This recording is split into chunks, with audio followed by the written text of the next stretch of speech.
ஒரே நாடு ஒரே தேர்தல் மசோதாவுக்கு மத்திய அமைச்சரவை ஒப்புதல் அளித்துள்ளது. அடுத்த வாரம் பார்லிமெண்டில் மசோதா தாக்கல் செய்யப்படும் என எதிர்பார்க்கப்படுகிறது. பார்லிமெண்ட் குளிர்கால கூட்டத்தொடர் நவம்பர் 25 துவங்கி நடந்து வருகிறது.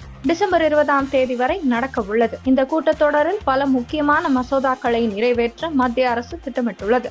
ஆனால் எதிர்க்கட்சிகள் அதானி விவகாரம் உள்ளிட்டவை குறித்து விவாதிக்க அனுமதிக்க கோரி அமளியில் ஈடுபட்டு வருகின்றன. இந்நிலையில் நேற்று டிசம்பர் 12 டில்லியில் பிரதமர் மோடி தலைமையில் மத்திய அமைச்சரவை கூட்டம் நடந்தது. கூட்டத்தில் ஒரே நாடு ஒரே தேர்தல் மசோதாவுக்கு ஒப்புதல் அளிக்கப்பட்டுள்ளது. இதனால் அடுத்த வாரம் பார்லிமெண்டில் மசோதா தாக்கல் செய்யப்படும் என எதிர்பார்க்கப்படுகிறது. விரைவில் இந்த மசோதாவை சட்டமாக்கி நடைமுறைப்படுத்த மத்திய அரசு ஆயத்தமாகி வருகிறது. எதிர்க்கட்சியினர் ஒரே நாடு ஒரே தேர்தல் முறையை அமல்படுத்தக்கூடாது என திட்டவட்டமாக கூறி வருகின்றனர். இந்த திட்டத்தை அமல்படுத்துவதற்கான சாத்தியக்கூறுகள் பற்றி முன்னாள் ஜனாதிபதி ராம்நாத் கோவிந்த் தலைமையில் குழு ஆராய்ந்து மத்திய அரசிடம் முன்னதாகவே அறிக்கை சமர்ப்பித்துள்ளது குறிப்பிடத்தக்கது.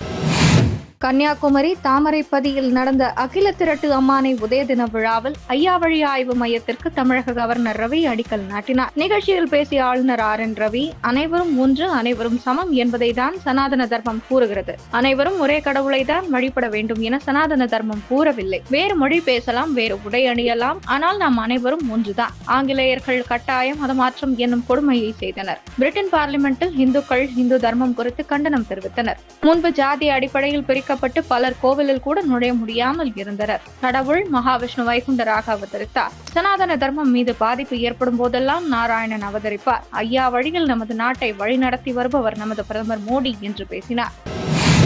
கனமழை காரணமாக தென்காசி, திருநெல்வேலி மாவட்டத்தில் பள்ளிகளுக்கு மட்டும் இன்று விடுமுறை அறிவிக்கப்பட்டுள்ளது. தூத்துக்குடியில் பள்ளிகள் மற்றும் கல்லூரிகளுக்கு விடுமுறை அறிவிக்கப்பட்டுள்ளது.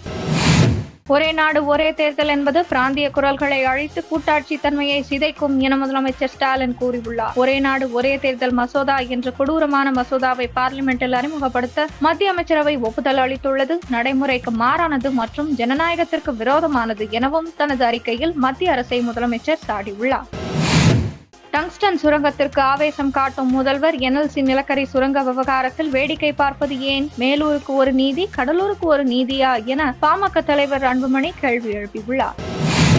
ஈஷா சார்பில் நடைபெறும் பாரதத்தின் மாபெரும் கிராமப்புற விளையாட்டு திருவிழாவான 16வது ஈஷா கிராமோற்சவத்தை முன்னிட்டு மண்டல அளவிலான போட்டிகள் தமிழகத்தில் மொத்தம் 6 இடங்களில் நடைபெற்றது. திருச்சியில் நடைபெற்ற போட்டிகளில் பங்கேற்ற விளையாட்டு வீரர்களை மாண்புமிகு நகர்ப்புற வளர்ச்சித்துறை அமைச்சர் KN நேரு அவர்கள் சந்தித்து வாழ்த்து தெரிவித்தார். மசூதி உள்ளிட்ட வழிபாட்டு தலங்களில் ஆய்வு செய்ய தடை விதித்து உத்தரவிட்டுள்ள உச்சநீதிமன்றம், கிழமை நீதிமன்றங்கள், ஹைகோர்ட்கள் ஆகியன மசூதியில் ஆய்வு தொடர்பாக எந்த உத்தரவையும் பிறப்பிக்க கூடாது, இது தொடர்பாக புதிதாக எந்த வழக்கையும் விசாரிக்க கூடாது என உத்தரவிட்டுள்ளன. மேலும் இந்த மனு குறித்து 4 வாரங்களில் பதிலளிக்கும்படியும் மத்திய அரசுக்கு உத்தரவிட்டுள்ளது. திருநெல்வேலி மாவட்டம் மகேந்திரகிரி இஸ்ரோ மையத்தில் மனிதனை விண்ணுக்கு அனுப்பும் ககன்யான் திட்டத்திற்கான கிரையோஜெனிக் CE-20 இன்ஜின் சோதனை வெற்றிகரமாக நடந்தது என இஸ்ரோ கூறியுள்ளது.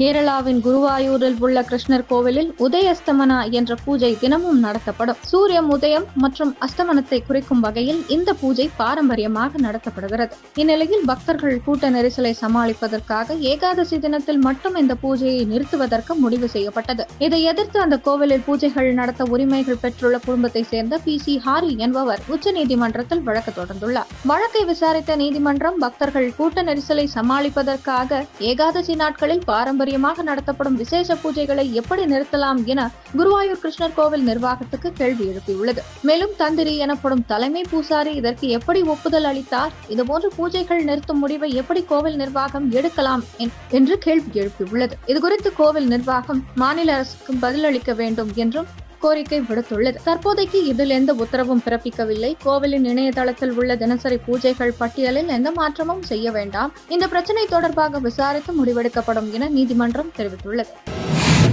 உலக செஸ் சாம்பியன்ஷிப் வென்ற இளம் வீரர் என சாதனையை படைத்துள்ளார் குகேஷ். கடைசி சுற்றில் சீனாவின் டிங் லிரெனை வீழ்த்தினார். சிங்கப்பூரில் உலக செஸ் சாம்பியன்ஷிப் நடந்தது. கேண்டிடேட்ஸ் தொடரில் கோப்பை வென்ற உலகின் நம்பர் 5 இந்தியாவின் 18 வயதாகும் குகேஷ். நடப்பு உலக சாம்பியனும் உலகின் நம்பர் 15 சீனாவின் 32 வயதாகும் டிங் லிரெனுடன் விளையாடினார். மொத்தம் 14 சுற்று கொண்ட இதில் 13 சுற்று முடிவில் இருவரும் தலா 6.5 புள்ளி பெற்று சம சமநிலையில் இருந்தனர். கடைசி 14வது சுற்று நேற்று நடந்தது. இதில் வெல்லும் வீரர் உலக சாம்பியன் பட்டத்தை கைப்பற்றலாம் என்ற நிலை இருந்தது. இம்முறை குகேஷ் கருப்பு நிற காய்களுடன் விளையாடினார். போட்டியின் 50வது நகர்த்தலின் போது டிரா நோக்கி சென்றது போல இருந்தது. ஆனால் குகேஷ் வெற்றிக்காக போராடினார். 55வது நகர்த்தலில் லிரன் தனது யானையை தவறான இடத்தில் நகர்த்தி பெரிய தவறு செய்தார். வாய்ப்பை துல்லியமாக பயன்படுத்திக் கொண்ட குகேஷ் 58வது நகர்த்தலில் வெற்றி பெற்றார். 7.5 புள்ளியுடன் புதிய உலக சாம்பியன் ஆனார். 18 வயதான குகேஷ் உலக செஸ் சாம்பியன் ஆன இளம் வீரர் என்ற சாதனையை படைத்தார். இந்திய செஸ் ஜாம்பவான் விஸ்வநாதன் ஆனந்த் 55 வயது 5 முறை உலக செஸ் சாம்பியன்ஷிப் பட்டம் வென்றார். தற்போது ஆனந்துக்கு பின் உலக சாம்பியனான 2வது இந்தியரானார் குகேஷ்.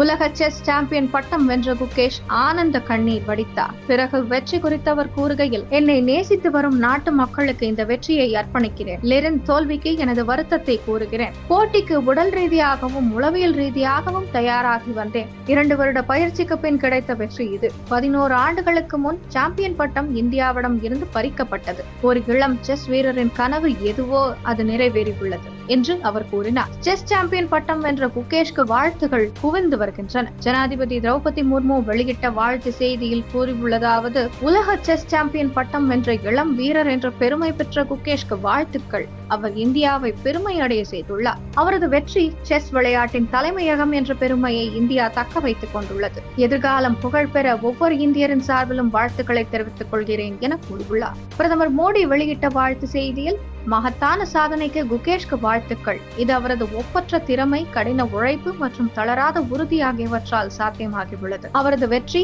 செஸ் விளையாட்டின் வரலாற்றில் அவரது பெயரை பொறித்தது மட்டுமல்லாமல் மில்லியன் கணக்கான இளம் மனங்களை பெரிய கனவு காணவும் சிறந்து விளங்கவும் தூண்டியுள்ளது. அவரது எதிர்கால முயற்சிகளுக்கு எனது மனமார்ந்த வாழ்த்துக்கள் என கூறியுள்ளார். முதலமைச்சர் ஸ்டாலின் வெளியிட்ட வாழ்த்து செய்தியில், 18 வயதில் இளம் செஸ் வீரர் என்ற பெருமை பெற்ற குகேஷ்க்கு வாழ்த்துக்களை தெரிவித்துக் கொள்கிறேன். உங்களது குறிப்பிடத்தக்க சாதனை இந்தியாவின் செஸ் பாரம்பரியத்தை தொடர்வதோடு மற்றொரு உலகத்தரம் வாய்ந்த சாம்பியனை உருவாக்குவதன் மூலம் சென்னை உலக செஸ் தலைநகராக அதன் இடத்தை மீண்டும் தக்க வைத்துள்ளது. உங்களால் பெருமை கொள்கிறது என கூறியுள்ளார்.